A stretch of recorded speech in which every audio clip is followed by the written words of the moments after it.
Hello, good morning students. मैं आप सभी का स्वागत करता हूं अपने इस चैनल पर, जहां पर हम एक कोशिश करते हैं इंग्लिश के बेसिक सीखने की, जो हमें हेल्प करते हैं आने वाले एग्ज़ाम में कि हम इंग्लिश को अच्छे तरीके से सीख पाएँ। ठीक है, आज का जो हमारा टॉपिक होगा, जैसे हमने पिछले टॉपिक में सीखा था कि सब्जेक्ट होता क्या है, शायद उसी वक्त पर हम ऑब्जेक्ट को पढ़ रहे थे और कुछ इंटरप्शन की वजह से हमारा वीडियो रुक गया था। तो उस टॉपिक को ना दोबारा स्टार्ट करते हैं और एक बार हम पता करते हैं आज की ऑब्जेक्ट होता क्या है। बिल्कुल बेसिक से पढ़ेंगे और बिल्कुल ध्यान से समझना। ठीक है, पेन कॉपी अपने लेके जरूर बैठना। ओके, तो आज हम यहाँ से पढ़ने वाले हैं ऑब्जेक्ट।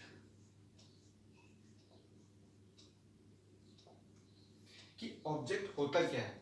ठीक है, ऑब्जेक्ट जो होता है स्टेटमेंट में,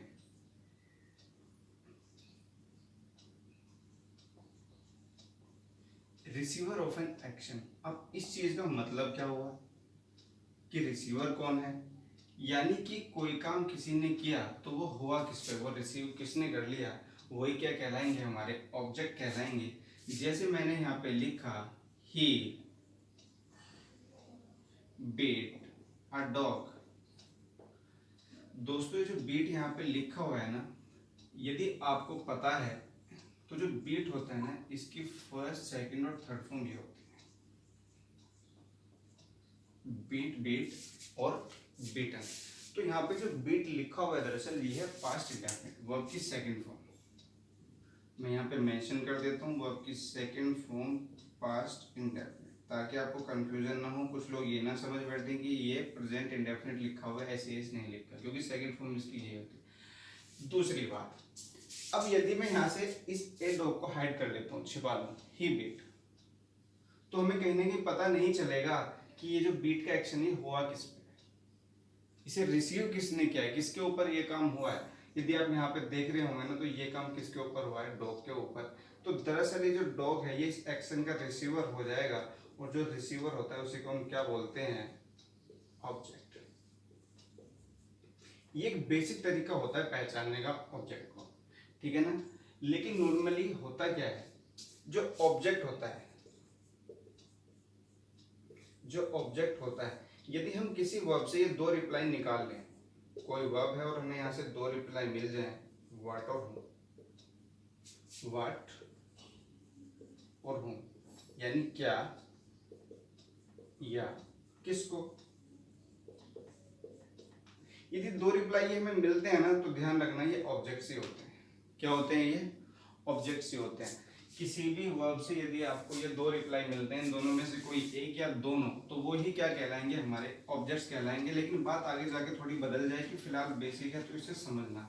पहले तो आपको ये ध्यान रखना है कि जो ऑब्जेक्ट होता है वो किसी भी एक्शन का क्या होता है, रिसीवर होता है। कोई भी काम किया तो वो किसके ऊपर हो गया, जिसके ऊपर भी वो काम हो जाएगा वही क्या कहलाएगा, ऑब्जेक्ट कहलाएगा। जैसे मैंने किया, मैंने लिखा यहाँ पर माई फादर हेल्प्स हिम, बिल्कुल सिंपल स्टेटमेंट है। इस स्टेटमेंट में यदि आप ध्यान से देखोगे तो वर्ब ये रही हमारी, वर्ब प्रेजेंट इंडेफिनिट में लिखी हुई है, प्रेजेंट इंडेफिनिट में। बिल्कुल ध्यान से समझना, क्योंकि ये टॉपिक हमारा बड़ा इंपॉर्टेंट होने वाला है। क्योंकि जब हम वॉइस पढ़ते हैं तो वॉइस में हमें ऑब्जेक्ट्स की ही जरूरत पड़ती है, इनके बिना कुछ भी नहीं है। और ये जो माई फादर यहाँ पे लिखा हुआ है, तो मैं सीधी से एक बात कर लेता हूँ, ये हमारा सब्जेक्ट है यहाँ पर, क्योंकि काम किया इसने है ये। अच्छा, अब मेन बात ये कि ये जो काम हुआ है, किया इसने है, लेकिन ये काम हुआ किस पर है, इस काम को रिसीव करने वाला कौन है, हेल्प मैंने की, लेकिन किसी की तो की होगी, जिसने वो हेल्प रिसीव कर ली वो रिसीवर कहलाएगा। और किसी भी एक्शन का कोई भी रिसीवर जिसने उसे प्राप्त कर लिया है वही क्या कहलाएगा, उसका ऑब्जेक्ट कहलाएगा, वही क्या कहलाएगा, उसका ऑब्जेक्ट कहलाएगा। मैं यहाँ पर लिख देता हूँ रिसीवर। तो ये बात तो जहां तक है आपके समझ में आ जानी चाहिए कि रिसीवर ही किसी भी एक्शन का क्या कहलाता है, ऑब्जेक्ट कहलाता है। अब थोड़ा सा जो भी मैंने आपको बताया था व्हाट या होम के रिप्लाई कैसे निकालने, एक बार वो देख लीजिए। लेकिन ये हर जगह पे काम नहीं करेगा हमारा व्हाट या होम का रिप्लाई, 99% काम करेगा, लेकिन एक दो जगह पे जगह काम नहीं करेगा। देखिए कैसे, अब मैंने यहाँ पे लिखा आई नो, और मैंने स्टेटमेंट को इतना ही छोड़ दिया। ठीक है ना। मैंने क्या कहा, आई नो, और मैंने स्टेटमेंट को यहीं पे लिख के छोड़ दिया। तो आपके मन में एक बात जरूर आ गई होगी कि मैं जानता तो हूँ, लेकिन मैं किसको जानता हूँ, क्या जानता हूँ, इसका रिप्लाई अभी तक नहीं मिला। तो मैंने आपसे कहा था यदि भी किसी वर्ब से क्या या किसको का रिप्लाई मिल जाए तो वही रिप्लाई क्या कहलाता है, हमारा ऑब्जेक्ट कहलाता है उस वर्ब का, ठीक है ना। अब मैंने लिख दिया आई नो हर, भाई मैं उसको जानता हूँ, ठीक है, ये वर्ब हो गई, ये क्या हो गया, इसका ऑब्जेक्ट हो गया, और ये रिप्लाई किसका है, होम का रिप्लाई। ध्यान रखना मेरी बात, ठीक है। अब एक चीज यहाँ पे मेंशन कर लेना अपनी कॉपी में, जो वर्ब होती है उससे जो व्हाट का रिप्लाई निकलेगा या होम का रिप्लाई निकलेगा, यही दोनों क्या कहलाएंगे, ऑब्जेक्ट कहलाएंगे, ठीक है। व्हाट का जो रिप्लाई हमें मिलता है वो कोई पर्सन नहीं होता, ठीक है ना, लेकिन होम से जो हमें रिप्लाई ऑब्जेक्ट का मिल जाता है वो कोई आदमी ही होता है, कोई पर्सन होता है, ठीक है। अब व्हाट से जो ऑब्जेक्ट के रिप्लाई मिलेंगे, पर्सन को छोड़कर जो भी होंगे, पर्सन के अलावा, ये सब किसके रिप्लाई कहलाएंगे, व्हाट के रिप्लाई, ठीक है ना। ऐसा हो सकता है कभी आपके सामने कि आपको ना वर्ब से दोनों रिप्लाई मिल जाए, दोनों का मतलब व्हाट का भी रिप्लाई मिल जाए और होम का भी, लेकिन कभी कभी ऐसा भी हो सकता है कि किसका रिप्लाई मिले, सिर्फ एक ही रिप्लाई आपको मिल जाए, ठीक है ना। कोई वस्तु होगी, कोई वस्तु होगी तो व्हाट का रिप्लाई होगा, मतलब पर्सन नहीं होगा, अगर पर्सन होगा तो होम का रिप्लाई होगा, सीधी सी बात, इतना कहना चाहता हूँ, ठीक है। जब हम ऑब्जेक्ट पर आ गए, जब हम ऑब्जेक्ट पर आ ही गए तो अब इनका एक बार यूज करना हम सीख लेते हैं। ऑब्जेक्ट का हमें पता तो चल गया, ठीक है ना, लेकिन ऑब्जेक्ट का यूज क्या हम हर वर्ब के बाद कर पाएंगे, हर वर्ब के बाद कर पाएंगे। देखो यदि मैं वर्ब की बात करूँ ना तो ग्रामर में दो तरह की वर्ब होती है, एक तो ट्रांजिटिव वर्ब होती है और एक होती है इंट्रांजिटिव वर्ब। एक तो ट्रांजिटिव वर्ब होती है और एक होती है इंट्रांजिटिव वर्ब।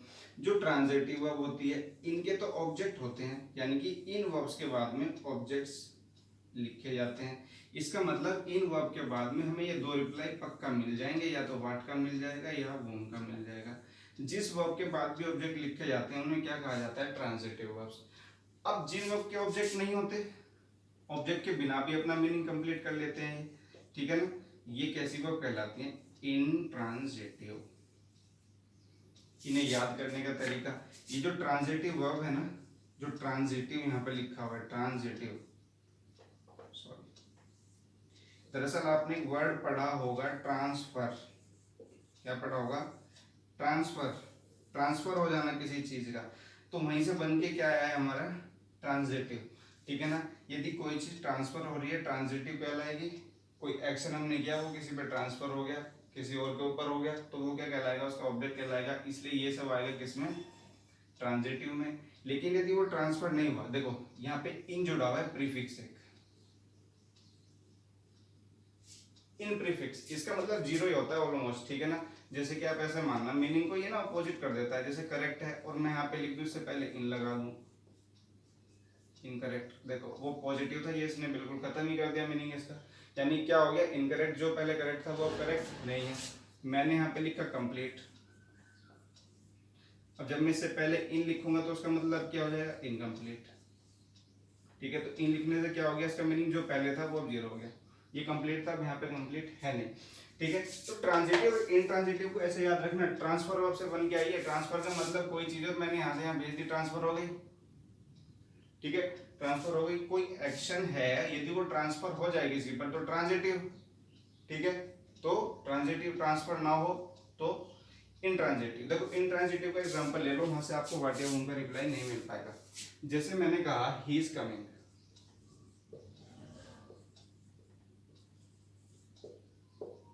देखो यहाँ पे मैं ना फुल स्टॉप का यूज कर सकता हूँ, क्योंकि ये जो कम वर्ब होती है ना ये होती है इंट्रांजिटिव वर्ब। कौन सी वर्ब होती है, इंट्रांजिटिव। इसमें आप कोशिश कर लेना, इसमें व्हाट या होम का रिप्लाई आप निकाल ही नहीं पाओगे, वह आ रहा है, क्या आ रहा है, किसको आ रहा है, ये मीनिंग्स के कभी निकल ही नहीं पाएंगे। इसलिए कैसी है, इंट्रांजिटिव वर्ब है और कभी भी इसके बाद क्या नहीं लिखा जाएगा, ऑब्जेक्ट। जैसे मैंने कह दिया ही इज स्लीपिंग, वह सो रहा है, यहां से भी वाट एवर उनका रिप्लाई हमें नहीं मिल पाएगा, ठीक है ना, क्योंकि स्लीप वर्ब भी कैसी होती है, इंट्रांजिटिव। मैंने कहा ही इज रनिंग, तो जो रन वर्ब होती है ये भी कैसी होती है, इंट्रांजिटिव, ठीक है ना। इतनी सारी वर्ब याद करने की जरूरत नहीं है, वो तो जब आप वर्ब पढ़ोगे ना तो वर्ब में आपको उसके आंसर दिख जाएंगे। वर्ब जैसे ही पढ़ोगे, अगर आपको लग रहा है कि एक्शन किसी के ऊपर हो रहा है तो ठीक है, नहीं हो रहा तो इंट्रांजिटिव ऑब्जेक्ट्स नहीं लिखे जाएंगे। तो अब हमें यहाँ से एक बात पता तो चल गई कि जो ऑब्जेक्ट हम मेंशन करते हैं वो ट्रांजिटिव वर्ब के बाद ही लिखे जाते हैं, यानी कि वर्ब कैसी हो जिनका एक्शन ट्रांसफर हो सके किसी ना किसी, ठीक है, उनका एक्शन किसी ना किसी पे ट्रांसफर हो सके। देखो जो आप ऑब्जेक्ट मेंशन करेंगे, ऑब्जेक्ट हमेशा दो ही चीजों के बाद लिखे जाते हैं, या तो ट्रांजिटिव वर्ब के साथ आप इन्हें लिखोगे या फिर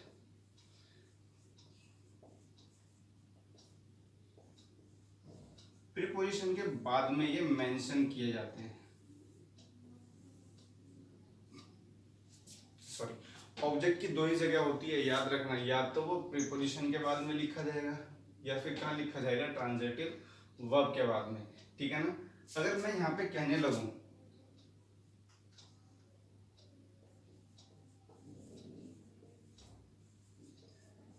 he gave me a pen, he gave me a pen, और मैं कहने लगूं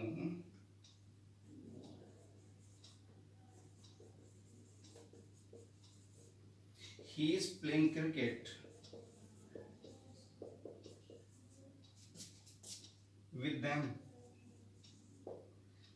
अब जहां मैं ऑब्जेक्ट कह रहा हूं ना, वहां पे आप एक चीज और याद रखना। देखो मैंने क्या कहा, ऑब्जेक्ट जब भी मेंशन करोगे तो किसके बाद करोगे, तो ट्रांजिटिव वर्ब ऐसी हो जिनके बाद ऑब्जेक्ट लिखे जाते हैं, इंट्रांजिटिव नहीं होनी चाहिए, या फिर क्या हो, प्रीपोजिशन। इनका दो ही प्लेस होता है, ठीक है ना।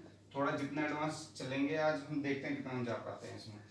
ये हमने यहाँ पे लिखा है स्टेटमेंट, ही गिव मी अ पेन। यदि आप ध्यान से देख रहे होगे ना, ये सेकेंड फॉर्म लिखी हुई है गिव मी, पास्ट इंडेफिनिट का ही हमारा स्टेटमेंट है, ठीक है ना। तो यहां से हमें दोनों रिप्लाई मिल रहे हैं, he give me, he give what, pen, home, किसको, मुझे। और देखो ये बात क्लियर होगी जो मैंने कहा था, दो ऑब्जेक्ट यहाँ से मिल गए, व्हाट भी मिल गया, होम का। व्हाट से जो मिलेगा वो कोई पर्सन नहीं होगा, ये पेन कोई पर्सन नहीं है, और होम कौन होंगे, पर्सन होंगे। जितने भी हमारे प्रोनाउन होते हैं ना, आई वी यू दे, सब पर्सन होते हैं, ठीक है। दूसरी बात, ये जो गिव यहाँ पे लिखा हुआ ये होते हैं ट्रांजिटिव वर्ब। कौन सी, ट्रांजिटिव वर्ब, इनके बाद ऑब्जेक्ट आ गए। अब ये स्टेटमेंट लिखा हुआ है ही इज प्लेइंग क्रिकेट, देखो ये जो प्ले है ना, ये भी कैसी वर्ब होती है, ट्रांजिटिव। तो उसके बाद हमने क्या मेंशन कर रखा है, एक ऑब्जेक्ट, और वो है क्रिकेट। ये वर्ड का रिप्लाई है, किसका रिप्लाई है, वर्ड का, he is playing word cricket, ये एक ऑब्जेक्ट। दूसरा, आगे बढ़िए।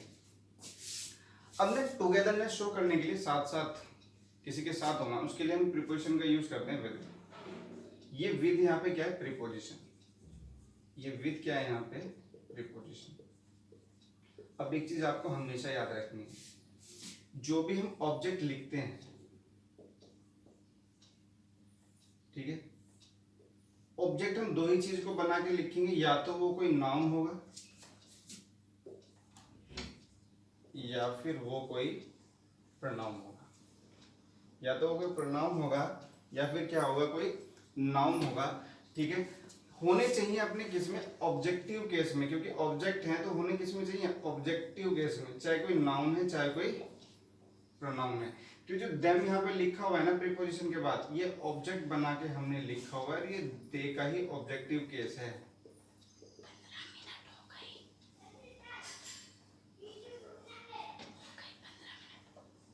ठीक है ना, ऑब्जेक्टिव केस किसका है, दे का। ये बात क्लियर हो गई। कोई भी प्रीपोजिशन आप मेंशन करोगे तो उसके बाद में आपको एक ऑब्जेक्ट पक्का लिखना पड़ेगा। उस ऑब्जेक्ट के रूप में या तो कोई नाउन होगा या फिर क्या होगा, कोई प्रोनाउन होगा। ठीक है। अच्छा, नाउन तो अपने ऑब्जेक्टिव केस में बिल्कुल एज इट इज दिखते हैं। जैसे राम है तो ऑब्जेक्टिव केस में भी वो क्या रहेगा, राम ही रहेगा। लेकिन जो प्रोनाउन है ना वो चेंज हो जाते हैं हमारे।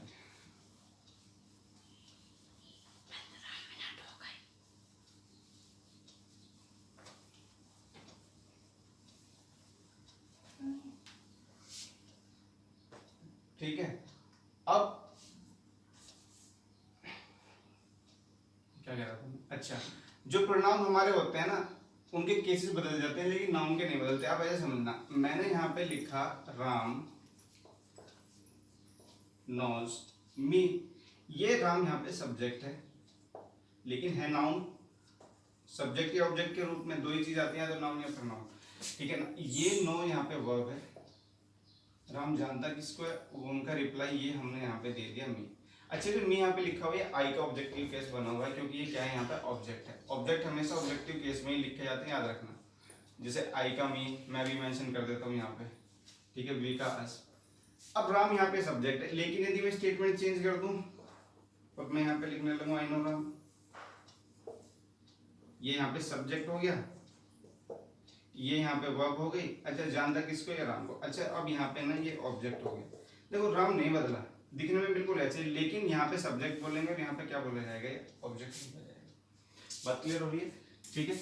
लेकिन जो हमारे प्रोनाउंस होते हैं उनके जो नॉमिनेटिव केस होते हैं मैं वो मेंशन कर देता हूँ यहाँ पे एक बार। नॉमिनेटिव केसेस जिसे हम बोलते हैं सब्जेक्टिव केस, यानी कि जो सब्जेक्ट के रूप में लिखे जाते हैं। जैसे I, we, you, they, he, she, it, और कोई भी नाउन मैं यहाँ पे नाउन मेंशन कर देता हूँ। ठीक है। अब जब हम इसका ये ऑब्जेक्टिव केस हो गया और मैं यहाँ पे लिख देता हूँ इनके एक्यूजेटिव केस। ऑब्जेक्टिव केस को हम क्या बोलते हैं, एक्यूजेटिव केस।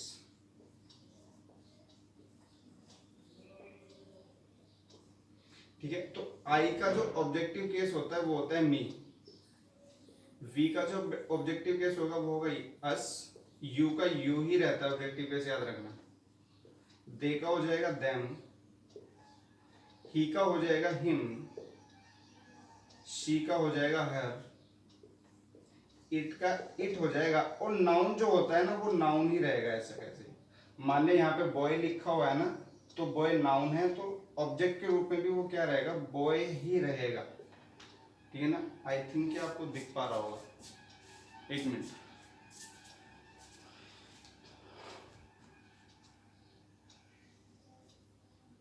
ओके, डन, दिख रहा है। ये बात समझ में आई। आप कोई भी नाउन लिखो या प्रोनाउन लिखो, लेकिन जब आप उसे किस में ले जाते हैं, किसी भी ऑब्जेक्ट के रूप में लिखेंगे तो नाउन ऑब्जेक्ट कहलाएगा और प्रोनाउन अपने ऑब्जेक्टिव बेस में ही लिखा जाएगा। ठीक है ना। जैसे हमने वहां पे देगा क्या लिख दिया था, देम लिख दिया था। तो अब यहाँ से एक बात तो समझ में आ गई, ठीक है, कि जो हमारे ऑब्जेक्ट होते हैं वो किसी भी वर्ब के रिसीवर कहलाते हैं और व्हाट या होम के रिप्लाई होंगे। देखो कुछ वर्ब्स तो ऐसी होंगी जिनके बाद में हमें एक ही ऑब्जेक्ट लिखा हुआ मिलेगा। ठीक है ना। जैसे भी हमने मेंशन किया था वहाँ पे बीट वर्ब लिखी हमने, वहाँ पे नो भी वर्ब लिखी कि एक बार में एक ही ऑब्जेक्ट हम वहाँ पे मेंशन कर पाएंगे। लेकिन कुछ वर्ब हमारी ऐसी होंगी जिनमें एक से ज़्यादा ऑब्जेक्ट हम लिख पाएंगे। ठीक है ना। देखिए कैसे, जैसे मैंने लिखा he told me a story, he told me a story. ठीक है। अब ये जो यहाँ पे वर्ब लिखी हुई है ना, ये वर्ब की सेकंड फॉर्म है और है किसकी, टेल की। टेल जो वर्ब होती है ना उसकी सेकंड और थर्ड फॉर्म क्या होती है, टोल्ड ही होती है। लेकिन फिलहाल यहाँ पे क्या है, second form. He told what he told, story, home, किसको, ये लो। ये आपको दोनों के दोनों क्या मिल गए, यहाँ पे ऑब्जेक्ट्स मिल गए। ऑब्जेक्ट पहचानने का मैं आपको तरीका बता रहा हूँ, व्हाट या होम या रिसीवर स्टेटमेंट का। ठीक है, क्लियर हो गई बात। फिलहाल आज हम इतना ही सीख रहे थे, इस टॉपिक को नेक्स्ट वीडियो में आगे लेके जाएंगे। आज हमने पढ़ा कि जो ऑब्जेक्ट हमारा होता है वो एक्शन का क्या होता है, रिसीवर होता है। क्या होता है, रिसीवर ऑफ एक्शन। जब हमें निकालना होता है ऑब्जेक्ट के, हम निकाले कैसे, तो व्हाट या होम करके हम निकाल लेते हैं वहां से। व्हाट या होम का जो हमें आंसर मिलेगा उसको हमसे क्या या किसको, वही क्या कहलाएगा, हमारा ऑब्जेक्ट। आज इतना ही आपको बताना था कि ऑब्जेक्ट निकाले कैसे जाते हैं, पहचाने कैसे जाते हैं। यूजेस बहुत बड़े हैं इसके, वो नेक्स्ट वीडियो में डिस्कस करेंगे हम, ठीक है। और दूसरी बात मैंने आपको ये बताई कि जो ऑब्जेक्ट होते हैं उसमें नाउन या प्रोनाउन ही लिखे जाते हैं। इन्हीं का राज होता है भाई ऑब्जेक्ट का। तो या तो कोई नाम लिखा जाएगा या फिर क्या लिखा जाएगा, नाम लिखा जाएगा, ठीक है। अब जिनके पास एक ऑब्जेक्ट लिखे जाएंगे, मोनो ट्रांजिटिव वर्ब कहलाएंगे। Mono transitive verb, one object, जिनके बाद एक ही ऑब्जेक्ट लिखे जाएंगे। लेकिन जो डाई ट्रांजिटिव वर्ब होंगे उनके बाद दो ऑब्जेक्ट्स। अच्छा, नेक्स्ट वीडियो में ना हम डिस्कस करेंगे कि ये जो ऑब्जेक्ट है ना, इनके नाम होते क्या हैं। जब दो ऑब्जेक्ट लिखे जाएंगे तो उनके नाम होंगे क्या, उनके प्लेसेस और क्या क्या हो सकते हैं, ठीक है, कैसे कैसे हम उन्हें और यूज कर सकते हैं, ठीक है। लेकिन फिलहाल आपका काम यही है कि आप इसको थोड़ा ध्यान से पढ़ें कि ऑब्जेक्ट क्या होते हैं और पार्ट्स ऑफ स्पीच में से ऐसे कौन कौन से हमारे टॉपिक्स हैं, जैसे नाउन, प्रोनाउन, एडजेक्टिव, किन किन को हम कहाँ पे लिख पाएंगे, ऑब्जेक्ट के रूप में लिख पाएंगे, ठीक है। तो आज के लिए इतना ही, ठीक है। खुश रहिए, बढ़िया रहिए और कोरोना वायरस से अपने आप को सेफ रखिए, ठीक है। घर में रहिए बिल्कुल आराम से, ठीक है। नमस्कार।